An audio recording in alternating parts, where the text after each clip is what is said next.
Hey everyone, here we go again. Wow, it's pretty sunny out here, which is great. I mean, it's a beautiful day in Michigan today. Kind of a rare thing, so excuse me if I'm a little bit excited about that. But as you can see from the first part of the video, I wanted to display just an example of me walking on a flat surface without the boot. I have to keep the compression stocking on. The PT told me that needed to happen until further notice, so that's fine. I can wear that. As you can see, or as you saw in the walking, still a little bit slow. I think a lot of it is definitely mental. I mean, I am not experiencing pain. Definitely some stretching that I'm not used to. So that part I think is probably the biggest issue, but I wouldn't say as I'm walking, like there's a stabbing pain in my Achilles region. That's not happening at all. So that's definitely a good thing. And I actually, throughout this week, today is Sunday that I'm making this video, but the physical therapist wanted me throughout this entire week in the house only to make sure to walk around pretty much 15 to 20 minute increments at a time, like 3 or 4 times a day. I'd actually been exceeding that because it felt good. If I had a severe amount of pain, I wouldn't have done that. So my 3 sessions of therapy felt really good. There was definitely improvements. I was actually doing some different exercises within therapy, so it's going pretty well.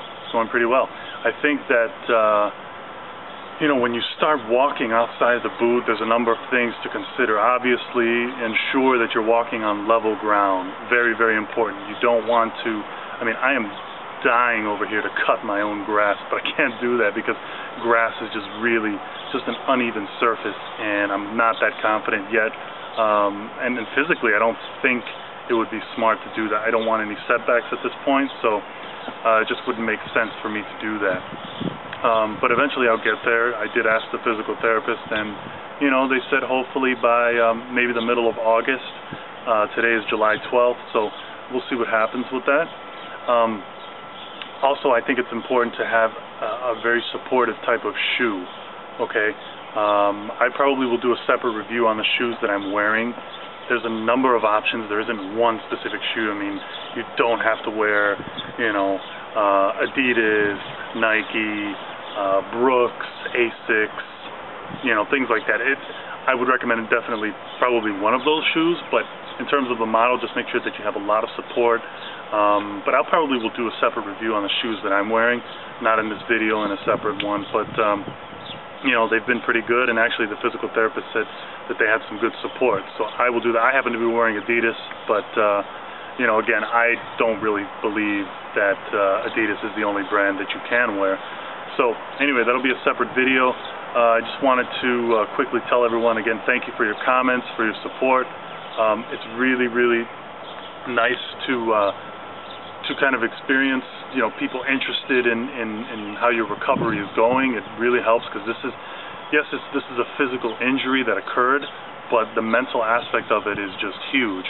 Again, I've said it before pretty much in every video that I've made, that I didn't realize that the mental aspect of this would be so intense as it is, but there's so much that goes on in your mind, especially when you were very physically active before. I think even if you weren't physically active, just the idea of walking, getting up to brush your teeth, to get a glass of water, whatever it may be, when you're able to do that without even thinking about it, you just get up and do it. And then when you can't do that and you have to either rely on other people or it just takes you a very long time to do it, it can get pretty discouraging. So, I just think surround yourself with really positive people. Make sure that you take the comments that people give you, whether it's directly to you or in a forum like this on YouTube or a blog or anything that you've done to assist yourself in getting through this, that it's a good thing to do, and it's very positive and it helps. So, and anybody who has any additional questions, feel free to ask them. Don't think that any question shouldn't be asked, because I really don't mind it at all. It really has helped me. I've asked other people who've gone through this before me questions, and it's just really helpful.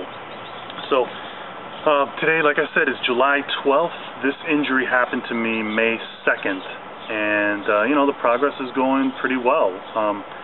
You think, wow, 2.5 months, I didn't think I'd get to this point. I mean, yeah, I knew I'd get to this point, but now that I'm actually here, I'm really just seeing a lot of improvement. So it kind of ramps up once you actually go through physical therapy and do your exercises. I mean, I've been religiously doing them at home and following exactly what the physical therapist is telling me. So very important that you have a good relationship with your physical therapist. I think that would be difficult if I didn't really believe in them. I mean, obviously I believe in myself, but they're giving me advice and specific instructions, and if I felt that they were not doing things that were in my best interest, that would be very, very difficult to deal with. So I think it's important when you go through something like this, make sure you have a comfort level with the professional. And if you don't, find somebody else. Get another referral, because it's going to be a long time that you're with them. And, the first impression is key. If that doesn't work out, don't think it's going to get better. Okay, so I would definitely advise you in ensuring that you have a good relationship with the physical therapist. So that's pretty much it for now. I just really wanted to give the display of my walking. Again, it's not the greatest thing ever, but it's progress, and by next week the physical therapist actually wants me out of the boot. So I'm pretty excited about that. It's going to be weird actually in a car driving without the boot, but that's how this thing has to happen. And I've realized, based on a lot of comments that the therapist have mentioned to me, make sure you have to put weight, you have to simulate what this portion of your body is used for, because if you don't, the body is just going to reject it. You're going to develop a lot of scar tissue. It's basically going to lock up, and it's not going to be fluid, and there's no way you're going to be able to get back to the performance that you're used to athletically. So I've been doing that, whether it's with the stationary bike, the recumbent bike that they have. I was on a Pilates machine, they call it, which is really amazing. It was interesting to use a lot of your own body weight, and you're basically on a track that I had my feet out and I was doing this. It was really weird. I mean, it doesn't sound weird to anybody who can walk around who doesn't have this injury, but just stretching your calf muscles was really interesting with your own body weight. So it was pretty good. I felt no pain when I was doing it. Definitely felt the stretch, so that was good. And that's pretty much all I have to say for now. Again, thank you for everything everyone has mentioned, and feel free to ask me anything else. And like I said, I will be doing a video review on the particular shoes that I'm using, and so far I've had pretty good luck with them. So until that time, I will talk to everyone later. Leave a comment, rate the video, etc. Tell me if there's anything I can do different. Are the song choices ridiculous that I'm using? Things like that. So this is a new experience for me, just the whole editing process of these videos, as well as just making a good product that people can get the point that I'm trying to give them. Okay? So thank you. I will talk to you guys. Okay, bye.